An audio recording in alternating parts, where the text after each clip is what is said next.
que deviennent les idées et comment ces idées sont portées. Est-ce que c'est une personne qui porte une idée ou est-ce que c'est un groupe de personnes qui réfléchit et qui porte une idée? Donc la question n'est pas tant qui a eu l'idée, mais qu'est-ce que nous avons fait de cette idée? Je pense que c'est la vraie question qu'il faut poser. Et aujourd'hui, les 6 partis que vous voyez assis devant vous, à qui vous avez fait l'honneur d'assister à cette conférence, ne se sont pas levés hier pour dire aujourd'hui nous faisons une conférence. Nous sommes aujourd'hui présents à la suite d'un processus qui nous a pris plusieurs mois de travail. Et quand je dis plusieurs mois de travail, ça ne veut pas dire que nous nous rencontrons épisodiquement de temps en temps, ça veut dire que nous nous rencontrons toutes les semaines et aussi nécessaire que possible.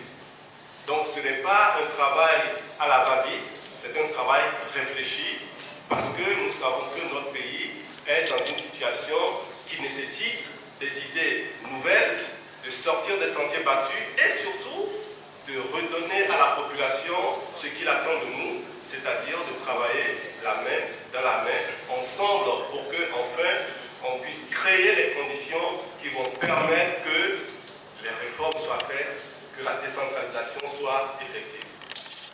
Donc, voilà pour répondre à la question de qui a eu l'idée. Ensuite, la question a été portée sur le rôle des évêques dans notre pays. Je pense que depuis que le processus de démocratisation a commencé, l'Église catholique a toujours joué un rôle important. Lors de la conférence nationale, la CVJR et d'autres occasions. La lettre pastorale qui a été adressée le 26 avril 2016 à la nation, tout cela témoigne de l'implication de l'Église catholique dans les préoccupations sociétales.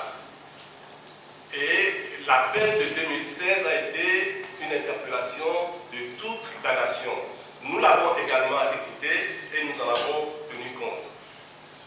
Maintenant, pour comparer à d'autres pays, je pense que chaque pays a ses réalités. C'est vrai qu'en RDC, les évêques sont allés beaucoup plus loin aujourd'hui, comme le Togo également, les évêques étaient allés beaucoup plus loin à un moment donné. Donc je pense que nous avons besoin de toutes les forces constituées au Togo. Les évêques jouent leur partition, à nous, partis politiques également, de jouer notre partition.